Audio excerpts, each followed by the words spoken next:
So hello and welcome back yet again as we jump back into the Regency era and all of its pomp and circumstance, which I've been finding out lately is a lot of pomp and circumstance. Like I said before, YouTube has been recommending so many more things related to the Regency era in my For You watch list, and I haven't watched all of them. I've been very decidedly trying to avoid anything directly to do with Pride and Prejudice because, no spoilers, other than the big spoiler that I think everybody who is even remotely aware of books already knows, which is that somehow Elizabeth ends up with Mr. Darcy. But I've been avoiding most of that, but I have been kind of interested in kind of like checking out some of the other stuff, like, what was the marriage season really like? It sounds like it was really expensive, and ooh, yuck, does not sound like fun. I mean, this is for me. I'm one of those people that I'll go to a party, I'll stay there for about an hour tops, and then I want to go home. I'm not a real big socializer, which is funny because I also am one of those people who will talk to anybody. Like, if I'm out shopping or whatever, I'll strike up a conversation with anybody, but then I just want to go back home and play with my swans. So I don't think I would do very well in Regency England. Well, not that I would be in the high society bunch, so I would probably do just fine. But yeah, I don't think I would have made it. I mean, Elizabeth, uh, kudos to her because she seems like a very practical person who isn't big on all of the pomp and nonsense, but at the same time, she puts up with it better than I think I ever would. And speaking of putting up with things better than I ever would, Elizabeth has made it back home, and her sisters, well, I think I described them as boy crazy teenagers, and that is definitely what they seem to be. They're trying to talk Mr. Bennet into taking them on a vacation so they can continue flirting with soldiers. He doesn't seem very keen on the idea, but I guess we shall see, won't we? We're going to be, I think, finishing off volume 2 tonight. I think this book has 4 volumes. I guess we'll find out that more as we trot along too. But we are going to be jumping back into Jane Austen's Pride and Prejudice in volume 2, chapter 17.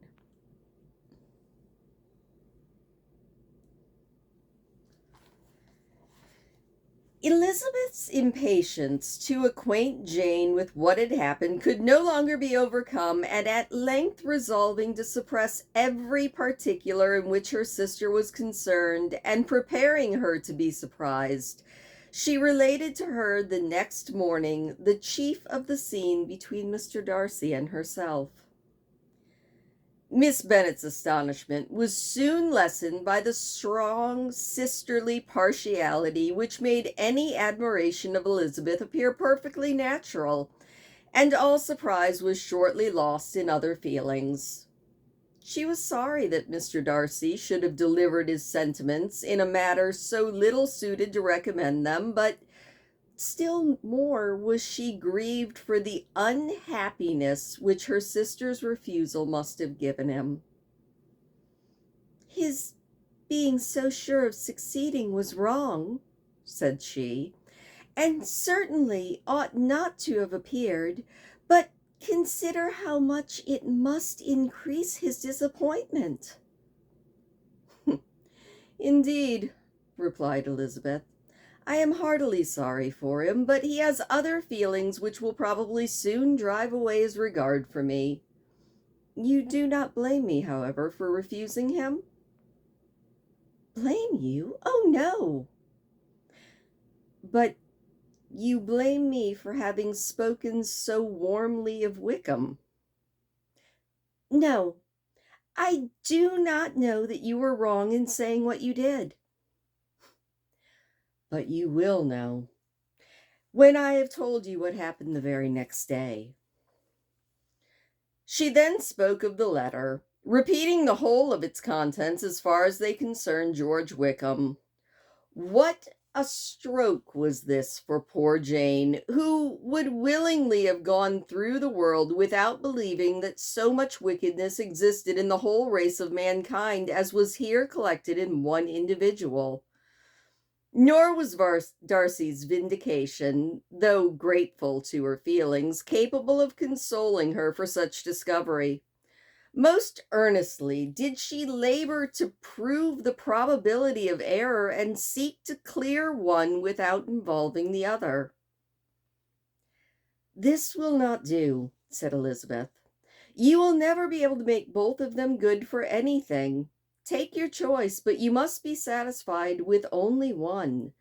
There is but such a quantity of merit between them, just enough to make one good sort of man, and of late it has been shifting about pretty much.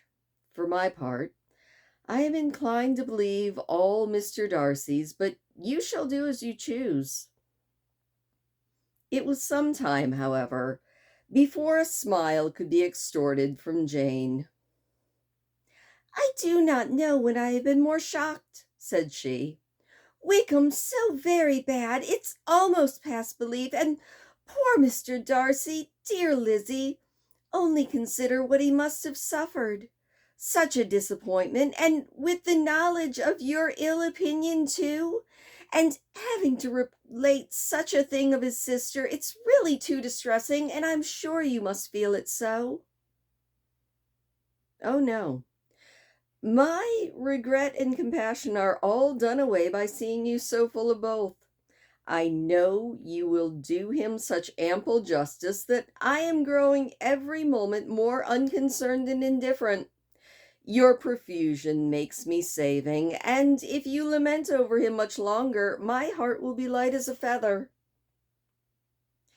"Poor Wickham! There is such an expression of goodness in his countenance, such an openness and gentleness in his manner." There certainly was some great mismanagement in the education of those two young men. One has got all the goodness, and the other all the appearance of it. "I never thought Mr. Darcy so deficient in the appearance of it as you used to do."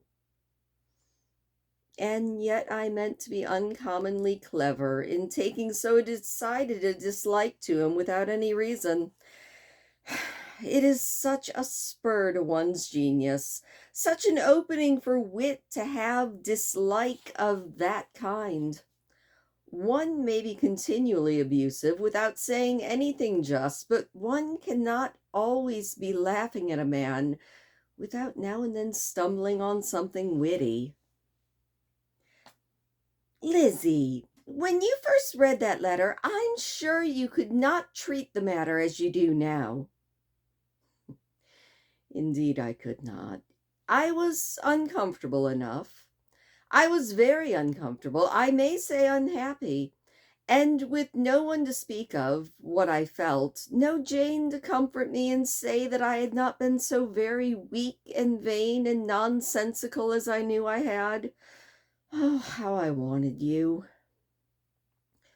"How unfortunate that you should have used such very strong expressions in speaking of Wickham to Mr. Darcy, for now they do appear wholly undeserved."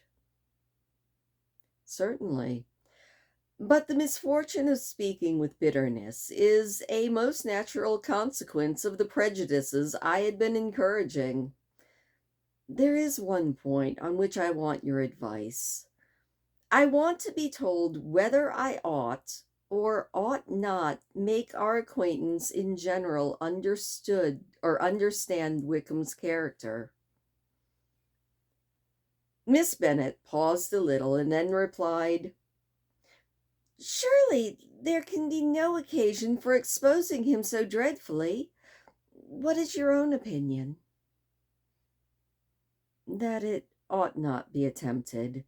Mr. Darcy has not authorized me to make his communication public. On the contrary, every particular relative to his sister was meant to be kept as much as possible to myself. And if I endeavor to undeceive people as to the rest of his conduct, who would believe me? The general prejudice against Mr. Darcy is so violent that it would be the death of half the good people in Meryton to attempt to place him in an amenable light. I'm not equal to it. Wickham will soon be gone, and therefore it will not signify to anybody here what he really is. Sometime hence, it will all be found out, and then we may laugh at their stupidity in not knowing it before. At present, I will say nothing about it. You are quite right. To have his errors made public might ruin him forever. He is now perhaps sorry for what he has done and anxious to reestablish a character. We must not make him desperate. The tumult of Elizabeth's mind was allayed by this conversation. She had got rid of two of the secrets which had weighed on her for a fortnight, and was certain of a willing listener in Jane whenever she might wish to talk of either again. But there was still something lurking behind, of what prudence forbade disclosure. She dared not relate the other half of Mr. Darcy's letter, nor explain to her sister how sincerely she had been valued by his friend. Here was knowledge in which no one could partake, and she was sensible that nothing less than a perfect understanding between the parties could justify her in throwing off this last encumbrance of mystery. And then, said she, if that very improbable event should ever take place, I shall merely be able to tell what Bingley may tell in a much more agreeable manner himself. The liberty of communication cannot be mine till it has lost all of its value. She was now, on being settled at home, at leisure to observe the real state of her sister's spirits. Jane was not happy. She still cherished a very tender affection for Bingley. Having never even fancied herself in love before, her regard had all the warmth of first attachment, and from her age and disposition, greater steadiness than first attachments often boast, and so fervently did she value his remembrance and prefer him to every other man, that all her good sense and all her attention to the feelings of her friends were requisite to check the indulgence of those regrets which must have been injurious to her own health and their tranquillity. "Well, Lizzie," said Mrs. Bennet one day, "what is your opinion now of this sad business of Jane's? For my part, I am determined never to speak of it again to anybody. I told my sister Phillips the other day, but I cannot find out that Jane saw anything of him in London. Well, he is a very undeserving young man, and I do not suppose there is the least chance in the world of her ever getting him now. There is no talk of his coming to Netherfield again this summer, and I have inquired of everybody, too, who is likely to know." "I do not believe that he will ever live at Netherfield any more." "Oh, well, it is just as he chooses. Nobody wants him to come, though I shall always say that he used my daughter extremely ill, and if I was her, I would not have put up with it. Well, my comfort is, I am sure Jane will die of a broken heart, and then he'll be sorry for what he's done." But Elizabeth could not receive any comfort from such an expectation, and so made no answer. "Well, Lizzie," continued her mother soon after, "and so the Collinses live very comfortable, do they? Well, well, I only hope it will last. And what sort of a table do they keep? Charlotte is an excellent manager, I dare say. If she is half as sharp as her mother, she is saving enough. There's nothing extravagant in their housekeeping, I dare say. No, nothing at all.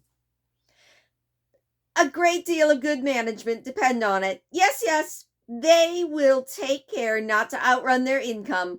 They will never be distressed for money. Well, much good may it do them. And so, I suppose, they often talk of having Longbourn when your father is dead. They look upon it quite as their own, I dare say, whenever that happens. It was a subject they could not mention before me. No, it would have been strange if they had, but I make no doubt they often talk of it between themselves. Well, if they can be easy with an estate that is not lawfully their own, so much the better. I should be ashamed of having one that was only entailed to me. And that is how chapter 17 ends. Volume 2, chapter 18. The first week of their return was soon gone. The second began. It was the last of the regiment's stay in Meryton, and all the young ladies in the neighborhood were dropping apace. The dejection was almost universal. The elder Miss Bennets alone were still able to eat, drink, and sleep and pursue the usual course of their employments. Very frequently were they reproached for this insensibility by Kitty and Lydia, whose own misery was extreme, and who could not comprehend such hard-heartedness in any of the family. Good heaven! What is to become of us? What are we to do? Would they often exclaim in the bitterness of woe. How can you be smiling so, Lizzie? Their affectionate mother shared all their grief. She remembered what she herself had endured on a similar occasion 25 years ago. I am sure, said she, I cried for 2 days together when Colonel Miller's regiment went away. I thought I should have broke my heart. I am sure it will break mine, said Lydia. If one could but go to Brighton, said Mrs. Bennet. Yes, if one could but go to Brighton, but Papa is so disagreeable. A little sea bathing would set me up forever. And my Aunt Phillips is sure it would do me a great deal of good, said Kitty. Such were the kind of lamentations resounding perpetually through the Longbourn house. Elizabeth tried to be diverted by them, but all sense of pleasure was lost in shame. She felt anew the justice of Mr. Darcy's objections, and never had she before been so much disposed to pardon his interference in the views of his friend.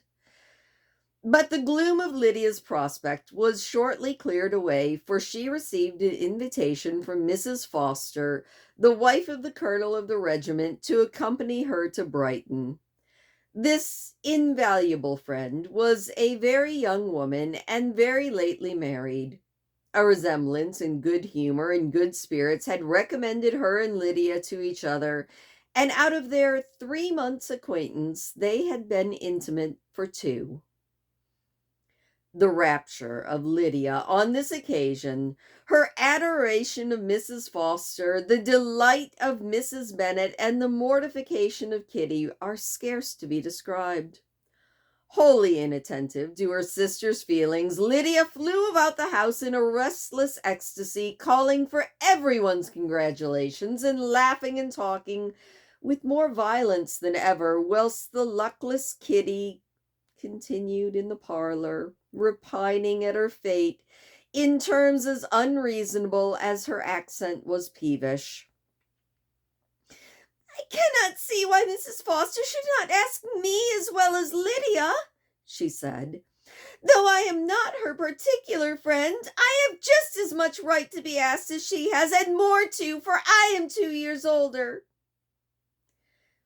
In vain did Elizabeth attempt to make her reasonable, and Jane to make her resigned. As for Elizabeth herself, this invitation was so far from exciting in her the same feelings as her mother and Lydia that she considered it as the death warrant of all possibility of common sense for the latter, and detestable as such a step must make her were it known, she could not help secretly advising her father not to let her go. She represented to him all the improprieties of Lydia's general behavior, the little advantage she should derive from the friendship of such a woman as Miss Forster, and the probability of her being yet more imprudent with such a companion at Brighton, where the temptations must be greater than at home.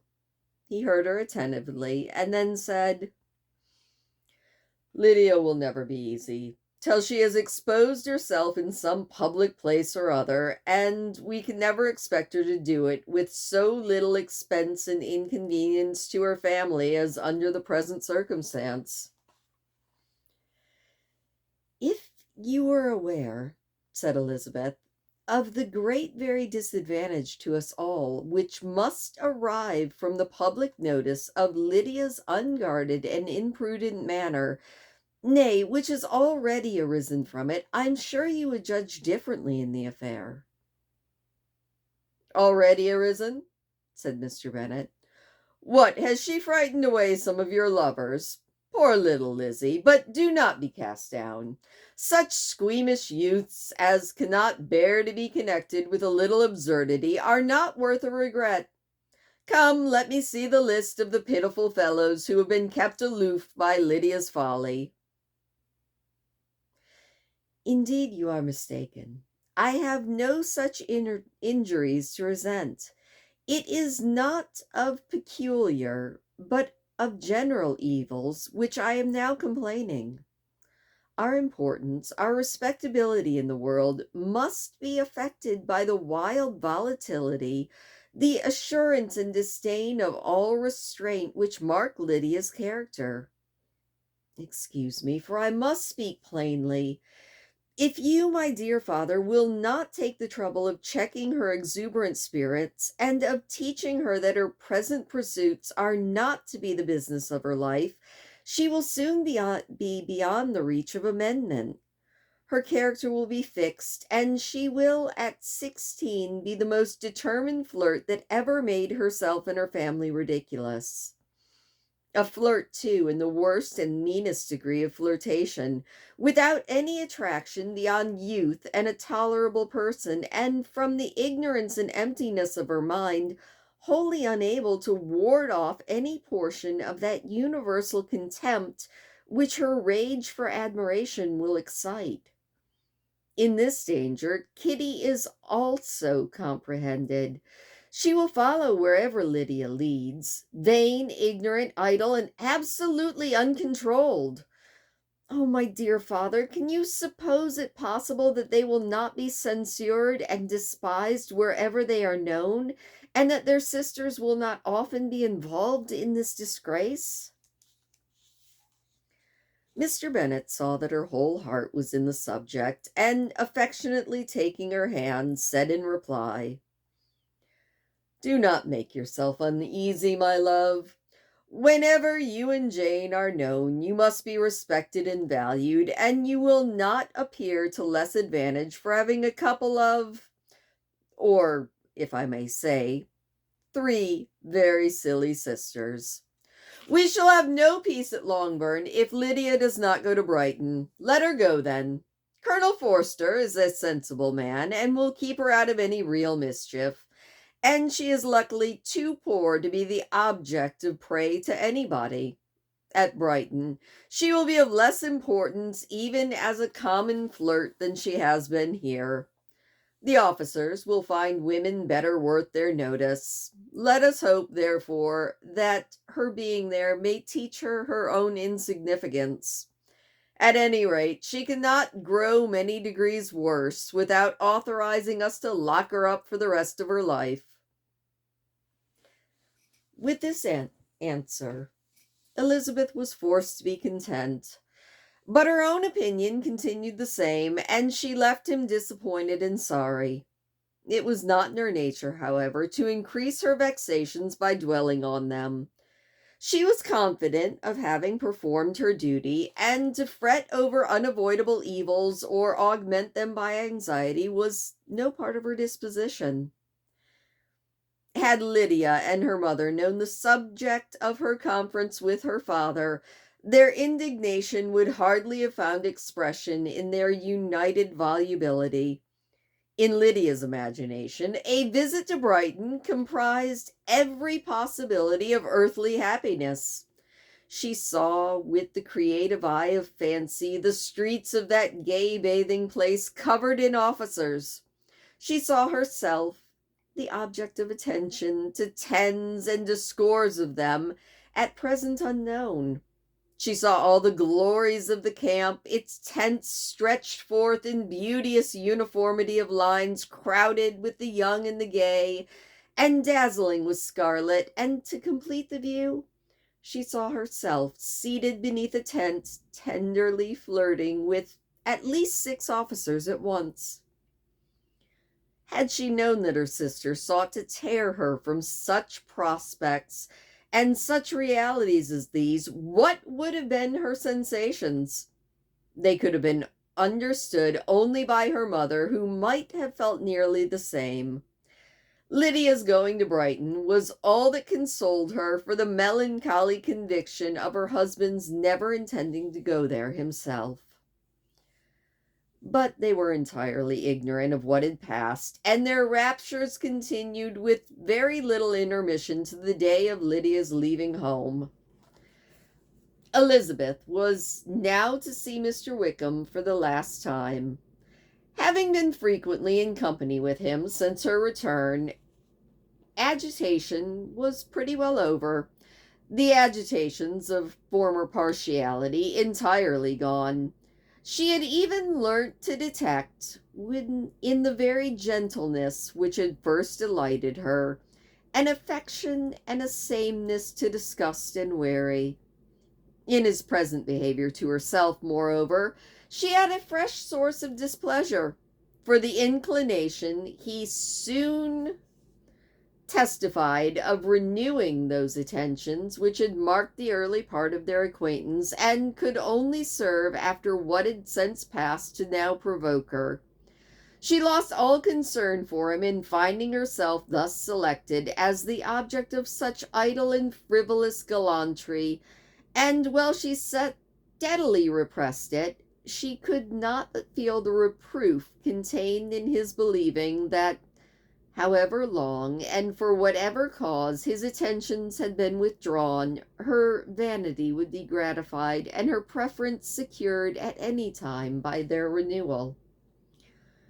On the very last day of the regiment remaining in Meryton, he dined with others of the officers at Longbourn, and so little was Elizabeth disposed to part from him in good humor, that on his making some inquiry as to the manner in which her time had passed at Hunsford, she mentioned Colonel Fitzwilliam and Mr. Darcy having both spent 3 weeks at Rosings, and asked him if he were acquainted with the former. He looked surprised, displeased, and alarmed, but with a moment's recollection and a returning smile, replied that he had formerly seen him often, and after observing that he was a very gentlemanlike man, asked her how she had liked him. Her answer was warmly in his favor. With an air of indifference, he soon after added, "How long did you say he was at Rosings?" "Nearly 3 weeks." "And you saw him frequently?" "Yes, almost every day." "His manners are very different from his cousin." "Yes, very different, but I think Mr. Darcy improves on acquaintance." "Indeed!" cried Wickham, with a look which did not escape her. "And pray may I ask—" But checking himself, he added in a gayer tone, "Is it in address that he approves, has he deigned to add aught of civility to his ordinary style, for I dare not hope, he continued, that he has improved in essentials.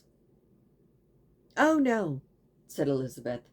In essentials, I believe he is very much whatever he was. Well, she spoke. Wickham looked as if he scarcely knew whether to rejoice over her words or distrust their meaning.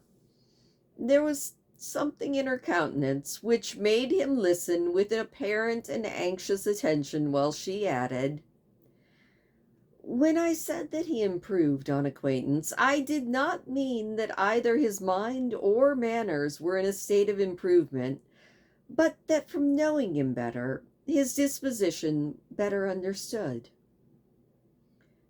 Wickham's alarm now appeared to be in a heightened complexion and agitated look. For a few minutes he was silent, till, shaking off his embarrassment, he turned to her again and said in the gentlest of voices, "You, who so well know my feelings toward Mr. Darcy, will readily comprehend how sincerely I must rejoice that he is wise enough to assume even the appearance of what is right. His pride in that direction may be of service, if not to himself, as to many others, for it must deter him from such foul misconduct as I have suffered by. I only fear that the sort of cautiousness to which you, I imagine, have been alluding, is merely adopted on visits to his aunt, of whose good opinion and judgment he stands much in awe. His fear of her has always operated, I know, when they were together, and a good deal is to be imputed to his wish of forwarding the match with Miss de Bourgh, which I am certain he has quite very much at heart." Elizabeth could not repress a smile at this, but she answered only by a slight inclination of the head. She saw that he wanted to engage her on that old subject of his grievances, and she was in no mood to humor and indulge him.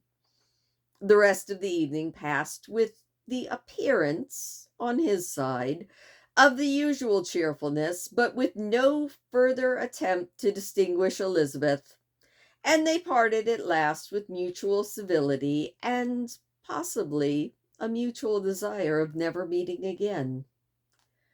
When the party broke up, Lydia returned with Mrs. Foster to Meryton, from whence they were to set out early the next morning. The separation between her and her family was rather noisy than pathetic. Kitty was the only one who shed tears, but she did weep from vexation and envy. Mrs. Bennet was diffuse in her good wishes for the felicity of her daughter, and impressive in her injunctions that she would not miss the opportunity of enjoying herself as much as possible, advice which there was every reason to believe would be attended to, and in the clamorous happiness of Lydia herself in bidding farewell, the more gentle adieus of her sister were uttered without even being heard.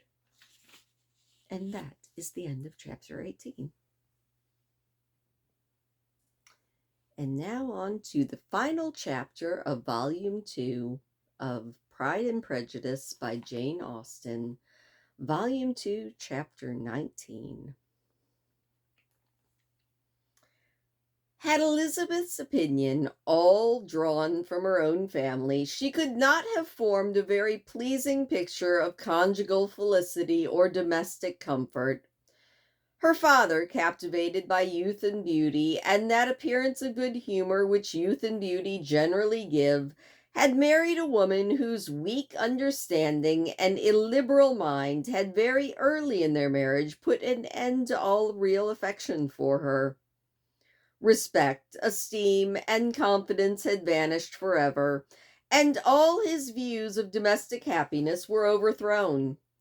But Mr. Bennet, was not of a disposition to seek comfort for the disappointment which his own imprudence had brought on in any of those pleasures which too often console the unfortunate for their folly or their vice. He was fond of the country and of books, and from these tastes had arisen his principal enjoyment. To his wife he was very little otherwise indebted than as her ignorance and folly had contributed to his amusement. This was not the sort of happiness which a man would in general wish to owe his wife, but where other powers of entertainment are wanting, the true philosopher will derive benefit from such as are given.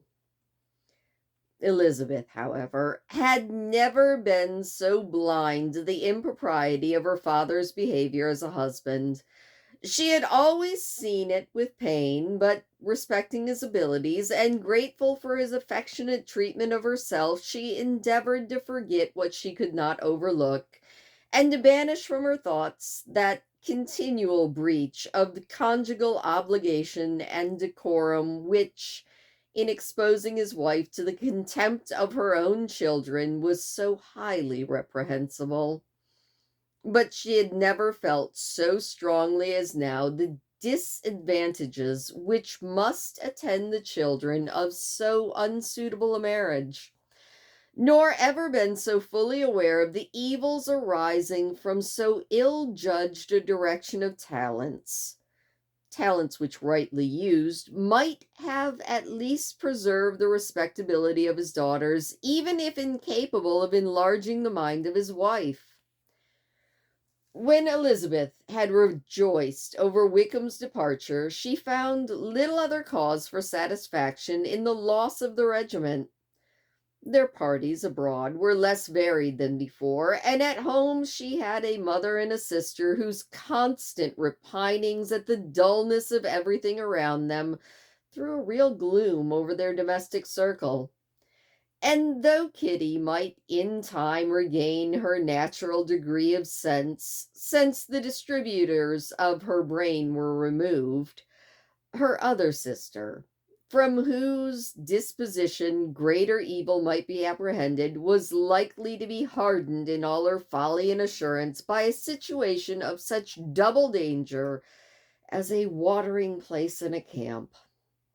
Upon the whole, therefore, she found what has sometimes been found before, that an event to which she had looked forward to with impatient desire did not, in taking place, bring all the satisfaction she had promised herself.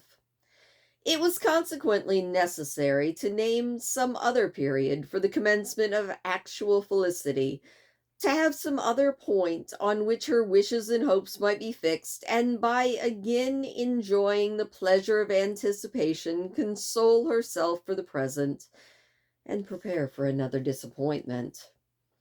Her tour to the lakes was now the object of her happiest thoughts. It was her best consolation for all the uncomfortable hours which the discontentedness of her mother and Kitty made inevitable, and could she have included Jane in the scheme, every part of it would have been perfect. But it is fortunate, thought she, that I have something to wish for. Were the whole arrangement complete, my disappointment would be certain. But here, by carrying with me one ceaseless source of regret in my sister's absence, I may reasonably hope to have all my expectations of pleasure realized.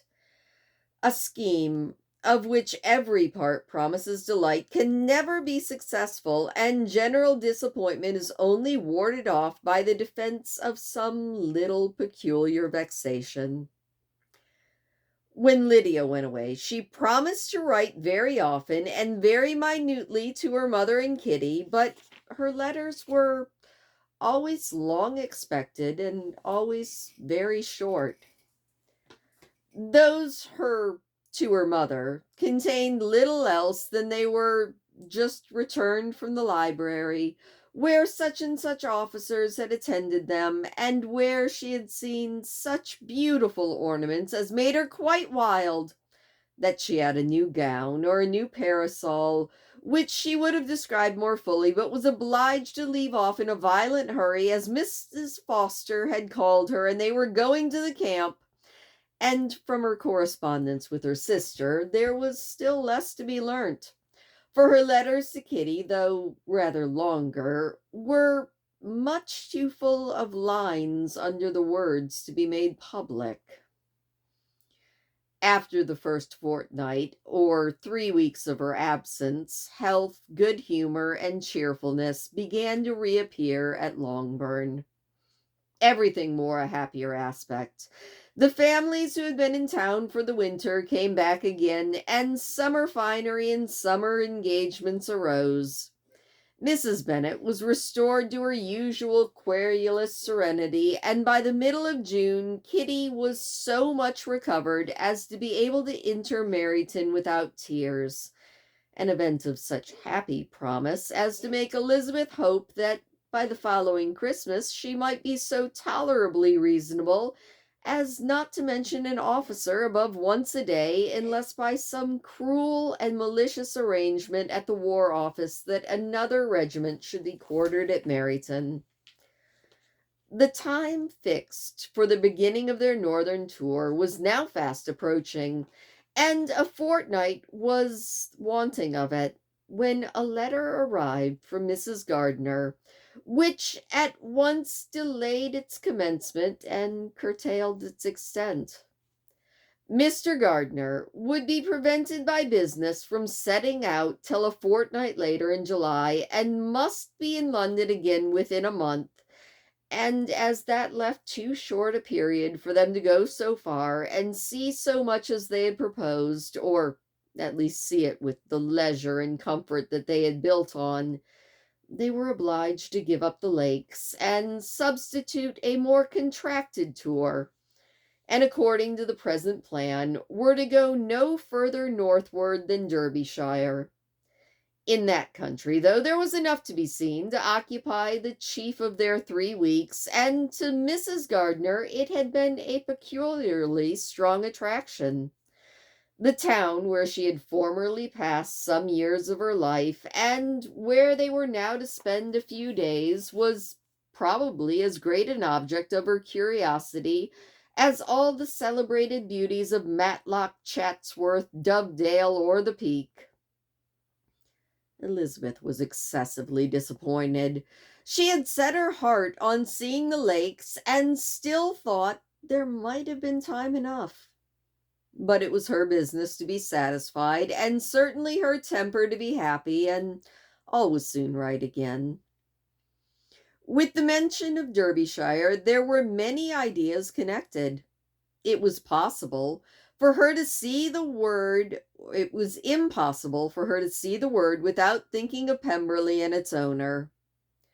"But surely," she said, "I may enter his country with impunity, and rob it of a few petrified spars without his perceiving me." The period of expectation was now doubled.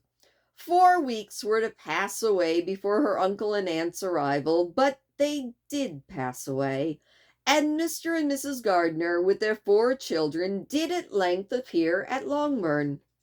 The children, 2 girls of 6 and 8 years old, and 2 younger boys, were to be left under the particular care of their cousin Jane, who was the general favorite, and whose steady sense and sweetness of temper exactly adapted her for attending to them in every way, teaching them, playing with them, and loving them. The Gardiners stayed only one night at Longbourn, and set off the next morning with Elizabeth in pursuit of novelty and amusement. One enjoyment was certain, that of the suitableness as companions, a suitableness which comprehended health and temper to bear inconveniences, cheerfulness to enhance every pleasure, and affection and intelligence which might supply it among themselves if any disappointments were happening abroad. It is not the object of this work to give a description of Derbyshire, nor of any of the remarkable places through which their tour route thither lay. Oxford, Bellenheim, Warwick, Kenilworth, Birmingham, etc., are all sufficiently known. A small part of Derbyshire is all the present concern. To the little town of Lambton, the scene of Mrs. Gardner's former residence, and where she had lately learned that some acquaintance still remained, they bent their steps, and having seen all the principal wonders of the country, and within 5 miles of Lambton, Elizabeth found from her aunt that Pemberley was situated. It was not in their direct road, nor more than a mile or two out of it. In taking over their route, in talking over their route the evening before, Mrs. Gardner expressed an inclination to see the place again. Mr. Gardner declared his willingness, and Elizabeth was applied to for her approbation. "My love, should you not like to see the place of which you have heard so much?" said her aunt. "A place, too, with which so many of your acquaintance are connected. Wickham passed all his youth there, you know." Elizabeth was distressed. She felt she had no business at Pemberley, and was obliged to assume a disinclination for ever seeing it. She must own that she was tired of great houses after going over so many, and she really had no pleasure in fine carpets or satin curtains. Mrs. Gardner abused her stupidity. "If it were merely a fine house, richly furnished," said she, "I should not care about it myself, but the grounds are delightful. They have some of the finest woods in the country." Elizabeth said no more, but her mind could not acquiesce. The possibility of meeting Mr. Darcy while viewing the place instantly occurred. It would be dreadful.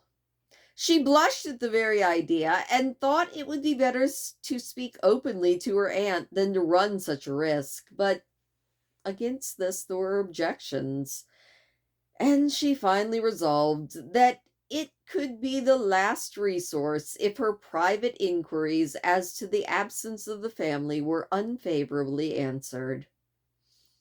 Accordingly, when she retired at night, she asked the chambermaid whether Pemberley were not a very fine place, what was the name of its proprietor, and, with no little alarm, whether the family were down for the summer. A most welcome negative followed the last question, and her alarms being now removed, she was at leisure to feel a great deal of curiosity to see the house herself. And when the subject was revived the next morning, and she was again applied to, could readily answer, and with a proper air of indifference, that she had not really any dislike to the whole scheme. To Pemberley, therefore, they were to go. And that is the end of Volume 2. Why do I feel like the chambermaid probably wasn't really in the know? I can see horrible complications there. Also, oh my gosh, Lydia just needs to be like grounded for about 6 months. Maybe Lydia and Kitty. And yeah, I never realized that Mr. and Mrs. Bennet had like gotten swept up in emotion and were not suited to be married. Interesting reflections. Anyway, thank you as always for listening. I hope that you enjoyed those chapters. I'm really having a lot of fun with this book. I am not even kidding. Like, I was expecting something much drier. And well, sometimes the words used, they don't confuse me, but sometimes they come out wrong and I have to like actually think about them and kind of translate, which is something hilarious to think about considering it's all English. But other than that, like, this book would stand the test of time being written like now. So I'm curious to see what's going to happen next. Thank you for listening. Please do leave me a thumbs up if you don't mind all of the whole likes and everything. They supposedly help. Subscribe if you're not already, because why not? It's free. And I will see you next time.